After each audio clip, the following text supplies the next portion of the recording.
O Muballigh, for you it's my prayer. O Muballigh, for you it's my prayer. May you keep ascending success stair. O Muballigh, for you it's my prayer. May you keep ascending success stair. Alhamdulillahi Rabbil Alameen. Wassalatu wassalamu ala Sayyidil Mursaleen. Amma ba'd, fa'a'awzu billahi min shaitanir rajim. Bismillahir Rahmanir Rahim. There are many blessings in reciting through the Park upon the Prophet of Allah sallallahu ta'ala alayhi wasallam. The Prophet of Allah sallallahu ta'ala alayhi wasallam is reported to have said, "Decorate your gatherings by reciting Durood Pak upon me, because this durood will be noor for you on the day of judgment." Sallu ala al-Habib. My dear Islamic brothers, it was reported in a Gujarati newspaper, and a person narrates. He said, "I went to the city of the saints, Multan Sharif, to visit one of the glorious shrines there. After offering Fatiha whilst I was coming out, I saw someone who was busy with his dua. I stopped and stood still. The person was tall, but physically he was quite thin, and from his face he looked very sad. The reason why I stood still was because he had a small container hanging on his neck which had water in it, and he had his right hand's fingers dipped into the container. When I looked at his face properly, it seemed as if I knew the person, so I waited for him to finish. After he finished from his Fatiha, I said my salam to him. He replied back and started looking at me very curiously, and he recognized me. For a moment, a small smile came onto his dry lips, but he went away, and then he was sad again. After asking him how he was, I asked him the reason for having a container of water hanging around his neck and having his fingers dipped into it. A sigh came out, and then he started the story. He said, "I have a small grocery shop. Once a beggar came to my shop and asked for some money. I took out a coin and I placed it in his palm. He went away, and whilst going, he prayed for me. The next day he came again, and after getting the coin, he went away again. He started coming regularly every day, and I gave him something each time he came. Sometimes he would sit on my shop for a little while and tell me his sad stories. After listening to his sad stories, I would feel sorry for him, and I would give him a coin again. The days kept on passing by until one day I felt that something was wrong, because I did not see him for quite a few days, which was something unusual. I had a feeling that the poor man might be sick, because he never skipped any days. I had not seen his house, but I knew that he lived alone in a hut, deserted area outside the city. After searching for him, I was able to find his hut. When I entered the hut, there were some small remains scattered around, and on one side there were some old and broken utensils. He was lying on a broken bed on one side of the room and looked to be in a great deal of pain. He was very sick, and it seemed that he would not be able to regain his health again. I said my salam to him, and I stood by his bedside. He opened his eyes and looked at me. In his eyes there was a sign of happiness when he saw me. He signaled me to sit by his side. I sat down with him. With a lot of difficulty, he started to speak. He said, "Brother, forgive me. I've done a lot of fraud with you." I asked him surprisingly, "What are you saying?" He said, "All those stories which I told you about myself were all made up. And I've been making up stories such as this in front of other people so that they would also give me money. Now, because there seems to be no chance of my survival, I will tell you the truth. I was born in a middle-class family, got married, and even had children. Due to being lazy, I did not feel like working, and I got addicted to the habit of begging. My wife was very much against this, and we used to quarrel because of this. Slowly, the children started to grow. I got them highly educated, and they were very lucky with fate, and they got very good jobs. Now even they started getting annoyed with me. They wanted me to stop begging, but I was enjoying it so much that I could not give it up. I was in love with the money and didn't want to leave it, because I earned it so easily. Finally, the situation got so bad that I left my wife and children and came to this deserted place to live here in this hut." After saying this, he pointed towards one corner of the hut where some rubbish was kept.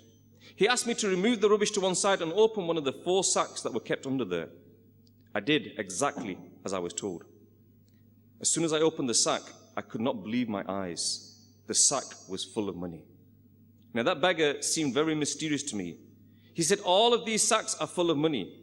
My brother, I trust you, and this is why I've told you this secret. Now you must act according to my will. And he tried to convince him. He said that, you will, won't you? You will act according to my will.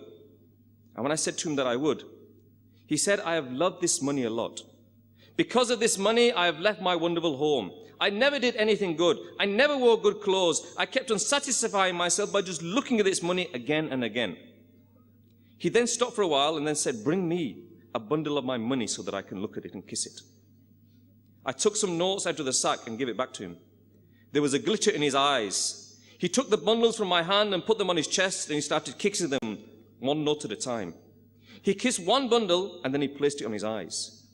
He then said, my will is a special one, and you will have to fulfill it. All of this money is my lifetime saving, and my will is that when I die, you will have to bury these notes with me. I promised him that I would. He was kissing the bundle as if there was nothing else better to do. Suddenly, a strange sound came out of his mouth.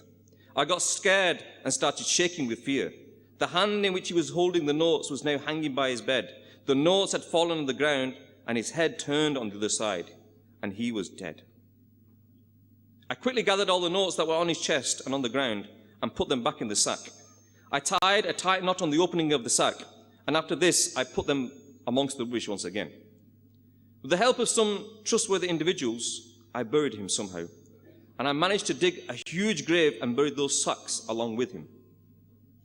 After some time, my businesses started declining, and things got so bad that I was in debt. My debtors made it very difficult for me, and there was no way in which I could pay them back. Suddenly, one day, I remembered my old friend, the mysterious beggar.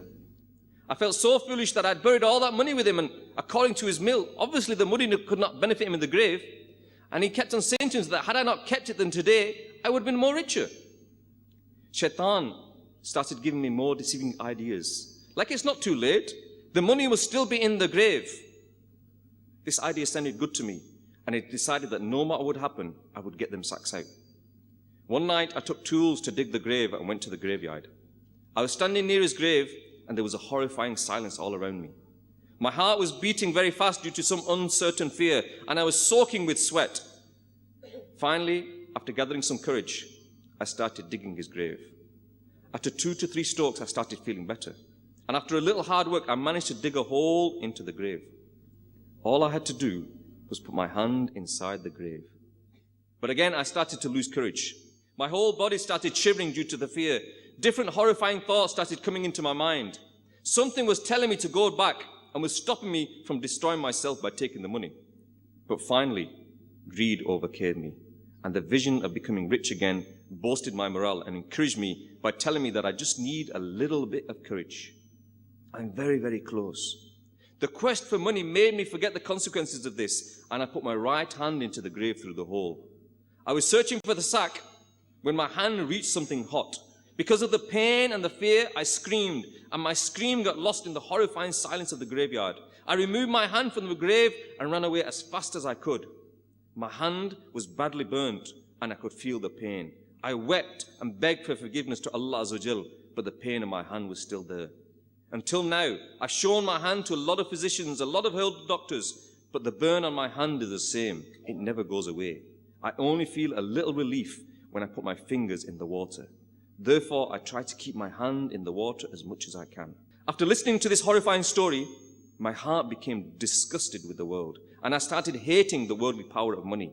And I remembering the following verse from the Holy Quran, Surah 102, Ayats 1 and 2, translation from Kanzul Iman, piling of more wealth has kept you heedless till you saw your grave. My dear Islamic brothers, if we look at this incident carefully, and if we put ourselves in the same instant, then we can see how much we love the world as well, and how much the wealth of this world has affected us.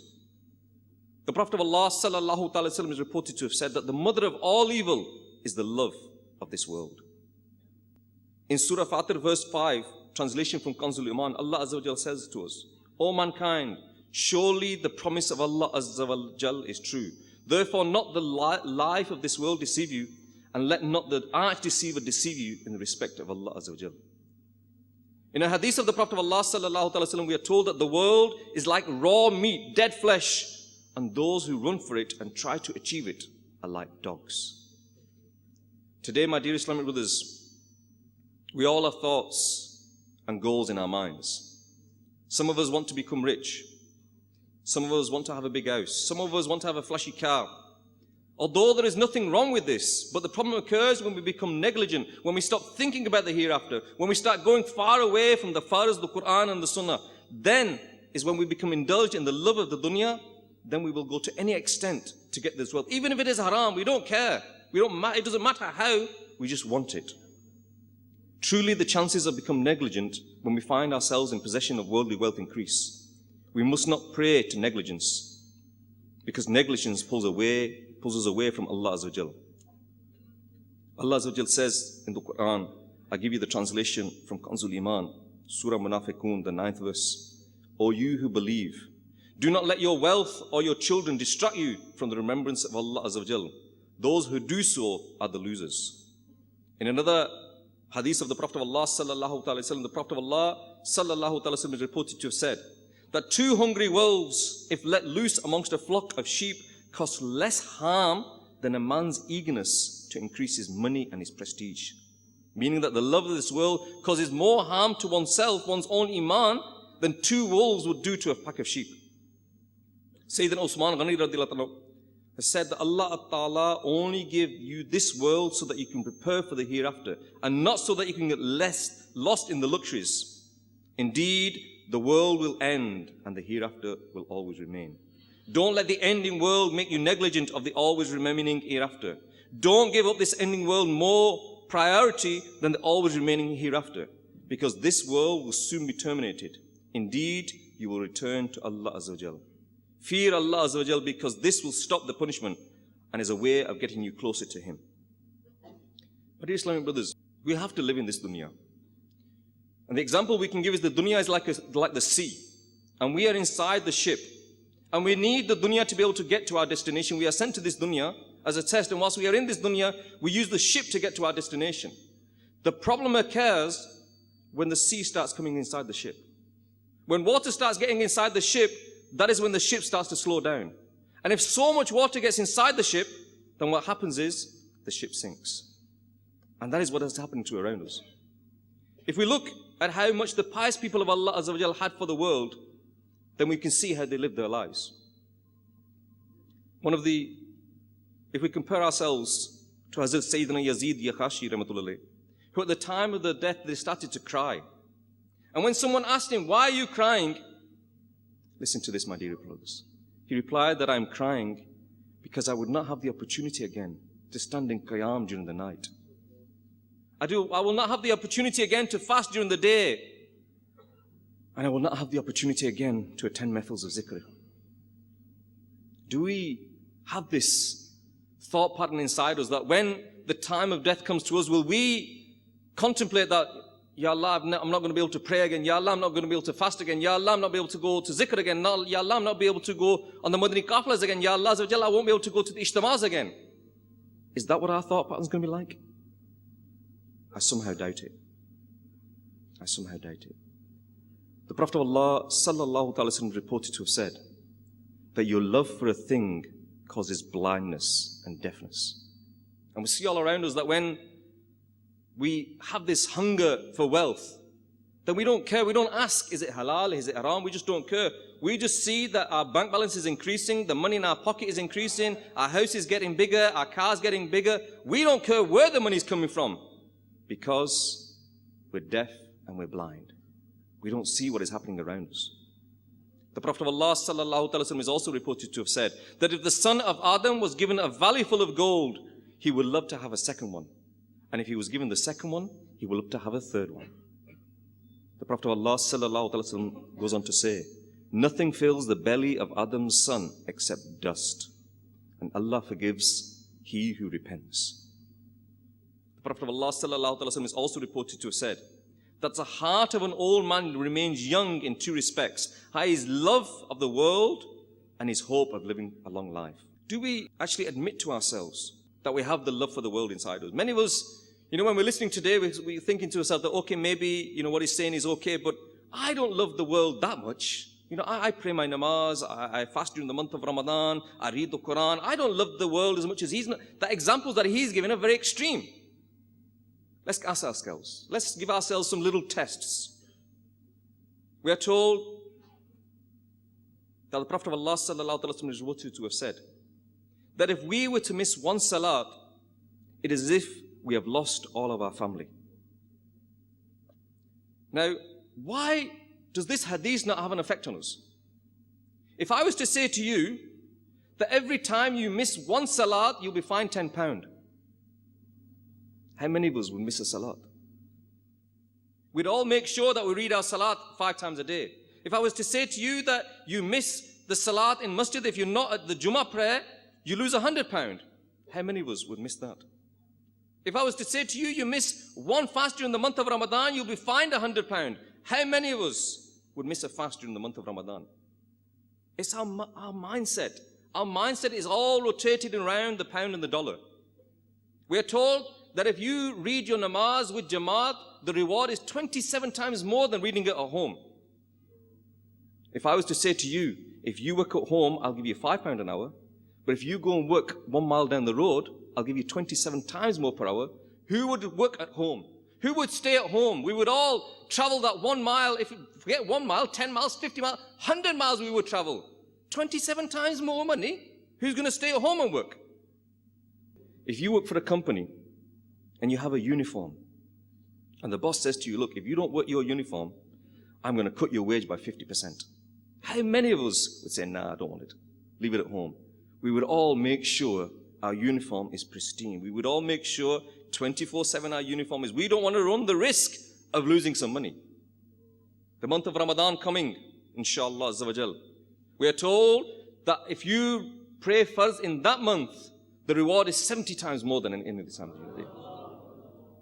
And if I was to say to you that, look, the pious people of the past, during the month of Shaban, they would get all of the responsibilities out of the way. Any duties that they had to fulfill, any responsibilities that they had to do, they would get them finished during this month so that the month of Ramadan comes and they can get as much blessings as possible. Similarly, we should, during this month, we should remove all the difficulties that are going to come upon us so that we can take the blessing during the month of Ramadan. If I was to say to you, look, during this month of Ramadan, whatever your wage is, during this month for 1 month, whatever hour you work, we'll pay you 70 times more. You start planning, you start thinking to yourself, okay, I've got to do my MOT for my car next month, let's get it done now. I've got to pay these bills next month, let's get it done now. I've got to go and see such a person next month, let's get done this now. You'd go home and you'd say to the family, look, are there anything that we've got to do next month? Let's get it all done now, because next month I'm going to be busy in making money. That is what our mindset would be. But when we are told that the reward is 70 times greater, it doesn't have an effect on us. We are told that to tell or teach an individual the issues relating to salah is better than giving alms equivalent to all the riches in the world and performing 100 hajj. Again, when we say to you, come on the Madani Qaflas to learn so that you can get yourself in a position so that you can teach people and you can attain this reward, it has no effect on us. Because if I were to turn the words around and say to you, look, come and learn how to pray salah, come and learn how to teach people and to pray their salah, and every person that you teach the issues relating to salah, we will give you £500, then everybody would come. Our minds, the love of this dunya. Shab-e Barat, the blessed night, we are told that the sins of more people are forgiven on that night than the hair on the goats of the tribe of Bani Kalb on that night. But how many of us took advantage of that night? How many of us lost that night in negligence? Again, let's turn it around. And if I was to say to you that on this night, all those people that come to the masjid, all those people that stay up all night, all of your debts will be written off. Whatever money you owe, we'll write off the debt. We'll pay your debts off. Come to the masjid and stay all night. How many of us would still be negligent when this would happen to us?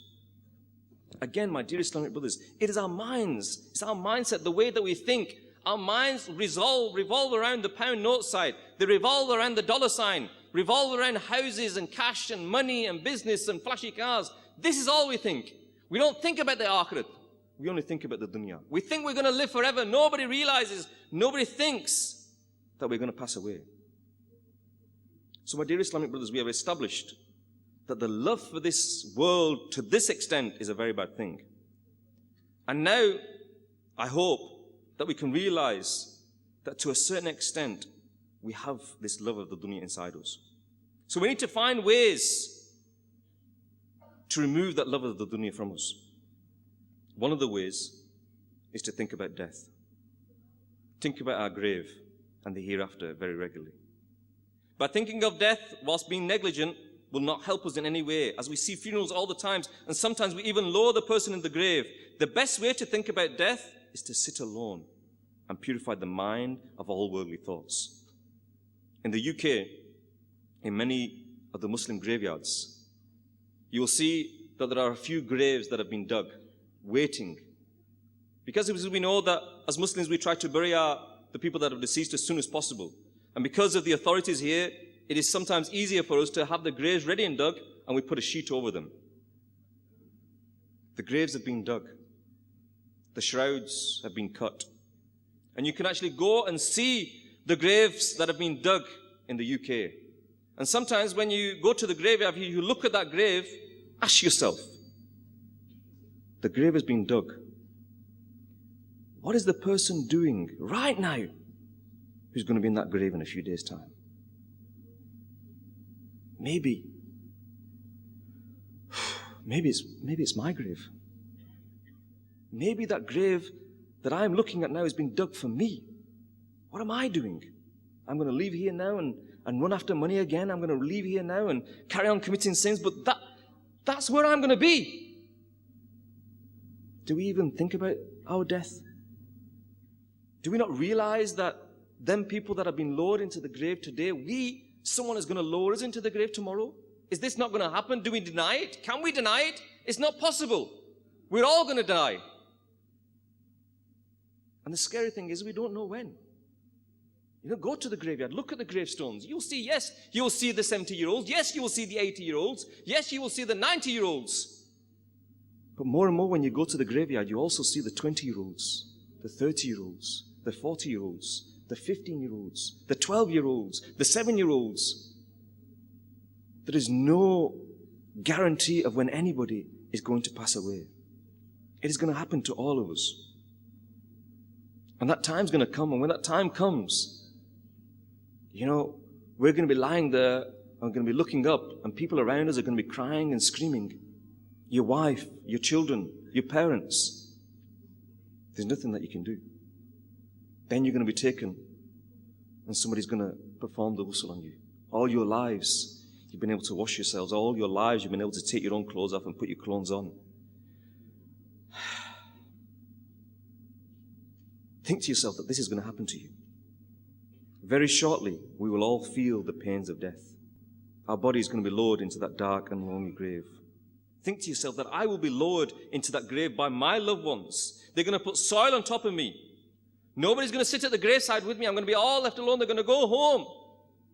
And within a short space of time, like I used to forget about the grave, like I used to forget about the people in the grave, they're going to forget about me.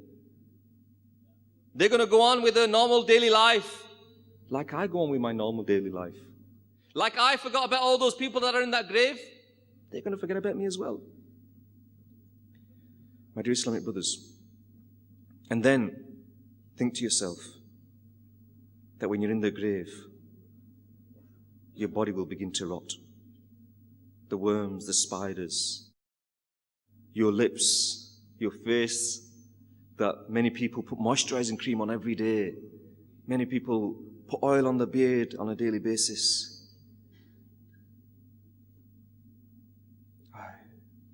What is going to happen to our face? What is going to happen to our eyes? What is going to happen to this body that we spent so much time going to the gym to get fit and tight so that we can run miles and miles? Once you're in that grave, you're not going to be able to run anywhere. My dear Islamic brothers, by thinking about death in this way, inshallah azza wa jal, the love for this dunya will slowly be removed from our hearts. The Holy Prophet of Allah sallallahu ta'ala sallam is reported to have said, the intelligent person is he who takes account of his deeds and prepares himself for his death.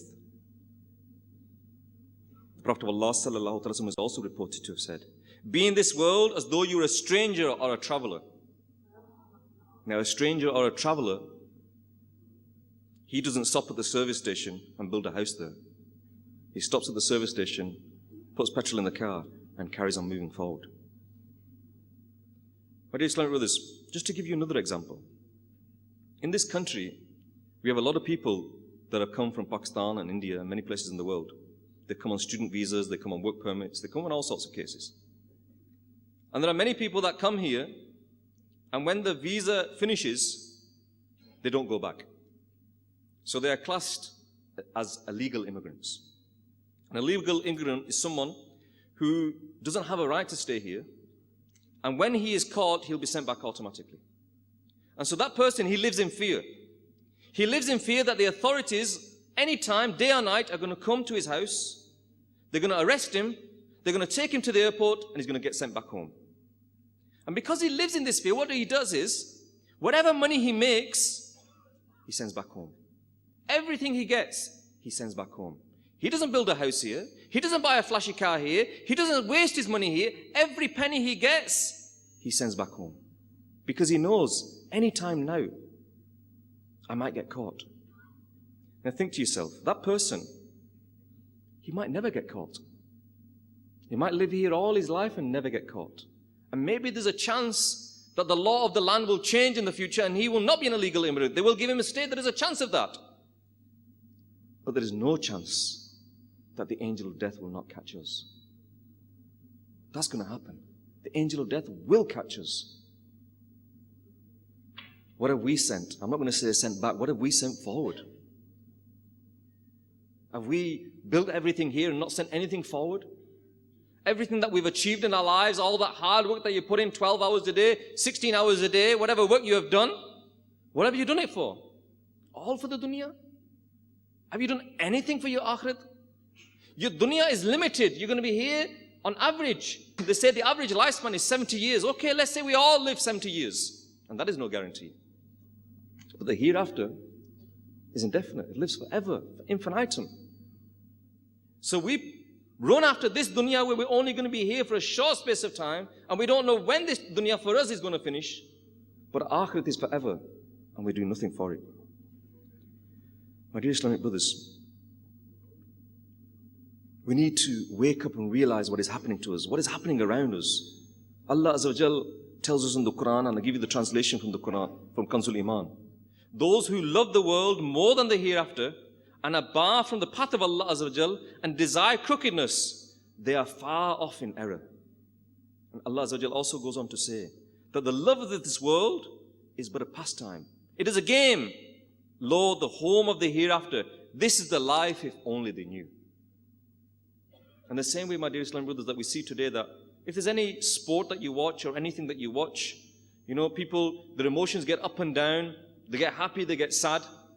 And at the end of the day, when you get on your coach and you go home, you realize that I'm going home now. You know? This dunya is like this. That during this time in this dunya, our emotions are up and down. We're happy, we're sad, we're angry. But when the final whistle is blown, when the angel of death comes to us, then we realize that we are going. And all them emotions up and down is now over.